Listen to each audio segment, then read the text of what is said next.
Assalamualaikum warahmatullahi wabarakatuh. Perkenalkan, nama saya Salsafoni Indrayani dengan NIM 532000009. Pada video kali ini, saya akan menjelaskan materi mengenai signifikansi audit internal di perusahaan. Ada 5 poin pembahasan pada video kali ini. Yang pertama ada pengertian audit internal, kedua ada fungsi audit internal, ketiga visi dan tujuan audit internal, keempat piagam audit internal, dan yang terakhir ada struktur bidang audit internal. Kita masuk pada poin yang pertama, yaitu pengertian dari audit internal. Audit internal adalah kegiatan penilaian yang bebas yang terdapat dalam organisasi yang dilakukan dengan cara memeriksa akuntansi keuangan dan kegiatan lain untuk memberikan jasa bagi manajemen dalam melaksanakan tanggung jawab. Saya kutip dari pernyataan Mulyadi tahun 2010.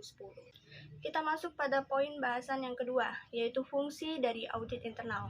Audit internal berfungsi untuk bertanggung jawab, memantau efektivitas proses pengendalian internal yang telah ditetapkan oleh manajemen, agar setiap misi, tujuan, dan sasaran bisa terpenuhi dengan baik. Maka dari itu, kelincahan sebagai auditor sangat dibutuhkan dan perlu pemanfaatan waktu yang efektif untuk mengurangi energi bila tidak segera ada solusi atas permasalahan yang sudah teridentifikasi. Kita masuk kepada poin yang ketiga, yaitu visi dan tujuan dari audit internal. The Institute of Auditor Internal atau IIA tahun 2017 memutuskan bahwa fungsi audit internal perlu memiliki pernyataan misi yang mendukung profesi tersebut.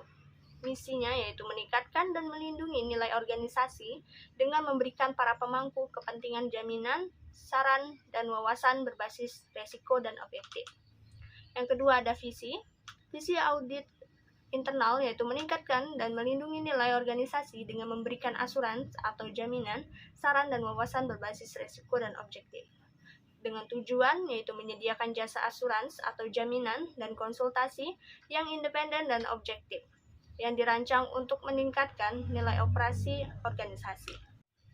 Kita masuk pada pokok pembahasan yang keempat, yaitu piagam audit internal. The Institute of Auditor Internal atau IIA telah mengidentifikasi ada 7 komponen utama yang mendukung kekuatan dan efektivitas secara keseluruhan kegiatan audit internal dan harus dicakup dalam piagam audit internal, yaitu yang pertama ada misi dan tujuan audit internal yang sudah kita bahas tadi. Yang kedua ada standar internasional praktik profesional audit internal. Yang ketiga ada kewenangan. Keempat independensi dan objektivitas. Kelima ada lingkup kegiatan audit internal. Keenam tanggung jawab, dan yang terakhir ada program kualitas asuransi atau jaminan dan peningkatan audit internal. Pada struktur bidang audit internal terdapat 6 bidang. Yang pertama ada audit manajemen, yaitu memeriksa semua rantai dari proses yang ditangani manajer sebagai bagian dari tugas strategis dan operasional. Audit manajemen juga memeriksa kepatuhan terhadap persyaratan pelaporan hukum dan keuangan. Audit manajemen secara khusus ini dilakukan atas permintaan Dewan Komisaris dengan beberapa alasan. Yang kedua, ada audit operasional. Fungsi utama dari audit operasional adalah untuk meningkatkan kinerja organisasi dan alur organisasi, serta proses atau transaksi individu. Tujuannya apa? Tujuannya untuk memastikan bahwa semua rekomendasi sesuai dengan aturan dan peraturan yang relevan. Yang ketiga, ada audit keuangan dan akuntansi. Audit keuangan umumnya didefinisikan sebagai evaluasi independen dari data akuntansi masa lalu untuk tujuan menilai apakah data ini sesuai dan dapat diandalkan untuk melindungi aset perusahaan dan didukung oleh pengendalian intern yang memadai. Fokus utama audit keuangan dan akuntansi ini adalah memeriksa data akuntansi dan keuangan organisasi. Yang keempat, ada audit teknologi informasi. Ada tujuan utama di bidang audit teknologi informasi ini. Yang pertama ada pengendalian harus ada untuk memastikan bahwa proses teknologi informasi mencakup fungsi pemrosesan data yang diperlukan memenuhi standar keamanan dan relevan pada saat sistem digunakan. Yang kedua, tujuan utamanya yaitu proses teknologi informasi harus mematuhi kebijakan, pedoman, dan standar perusahaan tersebut, karena merupakan suatu kewajiban hukum.